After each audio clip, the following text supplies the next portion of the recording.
Salam sejahtera. Terima kasih karena menonton channel Nazilin Unity. Kes Nick Elin, masa jadi kerajaan, pas Perikatan Nasional tak bising pun. Ini isu panas, dipetik daripada Harapan Daily.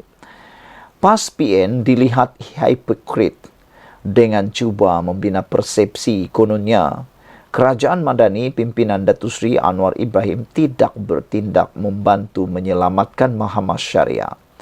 Semasa PAS PN menjadi kerajaan, mereka tidak bertindak walaupun sudah muncul kes Iki Putra dan Nick Elin. Penyokong-penyokong PAS juga tidak pula memekik berdemonstrasi ketika Mahkamah Persekutuan membenarkan cabaran undang-undang Iki Putra dan Nick Elin masing-masing pada 2021 dan 2022. Berikut adalah kronologi kes Iki Putra dan Nick Elin. 21 Ogos 2019, Iki Putra didakwa kes liwat di Mahkamah Syariah di Selangor. 29 Februari 2020, Muhyiddin dilantik Perdana Menteri ke-8. Taqiyuddin ialah Menteri Undang-Undang. Pada 2 April 2020, Hadi dilantik Duta Khas. 25 Februari 2021, Mahkamah Persekutuan membenarkan cabaran undang-undang oleh Iki Putra, PAS tidak bertindak. Pada 19 Mac 2021, 200 peguam tanda tangan petisyen desak pindah perlembagaan. 7 Julai 2021, Ismail Sabri Yaakob dilantik sebagai Perdana Menteri ke-9.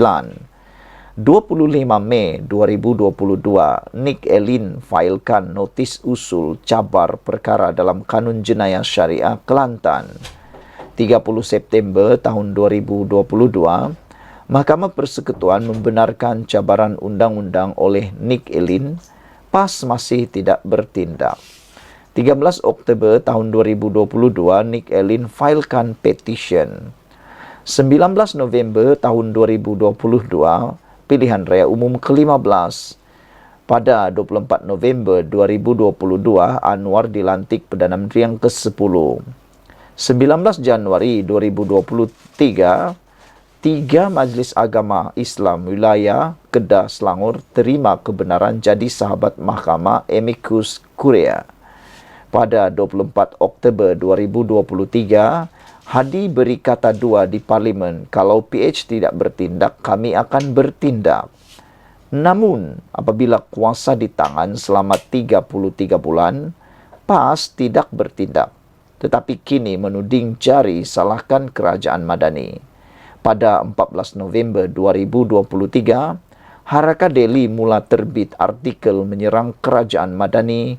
Walaupun isu ini bermula di zaman Perikatan Nasional PAS. Sekian dulu untuk kali ini. Jangan lupa tinggalkan komen Anda tentang isu kali ini. Kes Nick Elin, masa jadi kerajaan, PAS Perikatan Nasional tak bising pun. Dengan ini, menurut laporan dan tulisan ini, PAS dan Perikatan Nasional dilihat hipokrit dengan cuba membina persepsi. Kononnya Kerajaan Madani pimpinan Datuk Seri Anwar Ibrahim tidak bertindak membantu menyelamatkan Mahkamah Syariah. Semasa PAS PN menjadi kerajaan, mereka tidak bertindak walaupun sudah muncul kes Iki Putra dan Nick Elin. Penyokong-penyokong PAS juga tidak pula memekik berdemonstrasi ketika Mahkamah Persekutuan membenarkan cabaran undang-undang Iki Putra dan Nick Elin masing-masing pada 2021 dan 2022. Sekian dulu untuk kali ini. Jangan lupa tinggalkan komen Anda, tekan butang subscribe. Kita jumpa lagi. Bye-bye. Salam sejahtera. Ada-ada sajalah ahli politik ini. Kali ini bukan ahli politik, tapi anak ahli politik yang didakwa tunjuk kemaluan pada budak sekolah. Ini yang kita kata memalukan. Manakan tidak, ahli politik ini sepatutnya jadi teladan. Sepatutnya ahli politik ini menjadi teladan dalam mendidik anak. Tapi bayangkan, anak ahli politik ini pula didakwa tunjuk kemaluan pada budak sekolah. Hilang kewarasan sudah, dan entahlah apa yang terfikir olehnya menunjuk kemaluan pada budak sekolah. Aduh, ada netizen kata lebih baik tunjuk kemaluan itu pada binatang. Barulah tak malu. Ini tunjuk pada budak sekolah tu buat apa? Ini memalukan sangat katanya. Saudara-saudara, mungkinkah pepatah Melayu kata kalau cikgu kancing berdiri, anak murid kancing berlari-lari. Kalau bapa kancing berdiri, anak pun lari kencing berganti-ganti.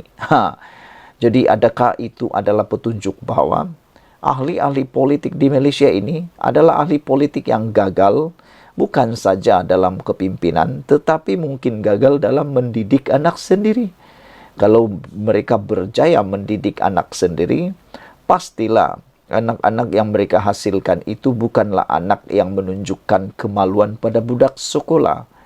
Tapi itulah, mungkinkah petunjuk anak ahli politik ini membawa kepada isyarat bahwa ahli politik di Malaysia ini ada juga yang gagal, tapi ramai juga yang berjaya sebenarnya. Bayangkanlah kalau anak ahli politik ini pula tiba-tiba mewarisi legasi bapaknya jadi YB pula. Ini memang parah, ini memang teruk. Bayangkanlah kan, bayangkan belum jadi YB dah didakwa tunjuk kemaluan. Kalau dah jadi YB, tak tahulah apa pula yang dibuat. Okeylah, kita lihat berita sepenuhnya.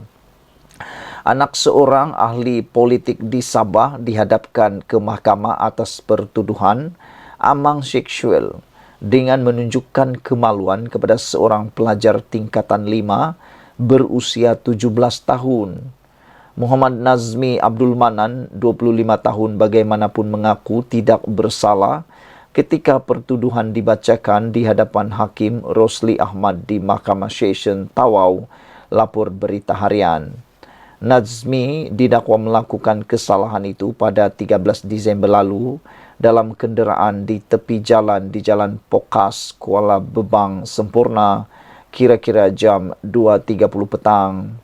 Dia didakwa di bawah Seksyen 15A dalam kurungan I Akta Kesalahan-Kesalahan Seksual terhadap Kanak-Kanak 2017. Jika sabit kesalahan, dia boleh dipenjarakan tidak lebih 10 tahun atau denda maksimum RM20,000 atau kedua-duanya sekali. Terdahulu, tertuduh yang tidak diwakili peguam menangis ketika merayu supaya dibenarkan ikat jamin. Yang Arif, saya mohon supaya diberi ikat jamin. Tolong Yang Arif, saya mau ikat jamin, katanya.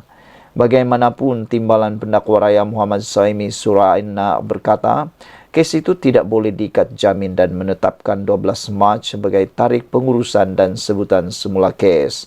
Ada-ada sajalah di Malaysia ini. Politik di Malaysia sudahlah berkeruan. Ini ditambah pula dengan anak-anak yang entah apalah kita nak cakapkan.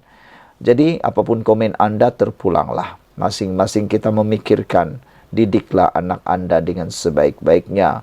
Semoga yang benar kita ketahui, yang salah dihukum. Sekian dulu untuk kali ini. Jangan lupa tinggalkan komen anda, tekan butang subscribe. Jumpa lagi. Bye-bye.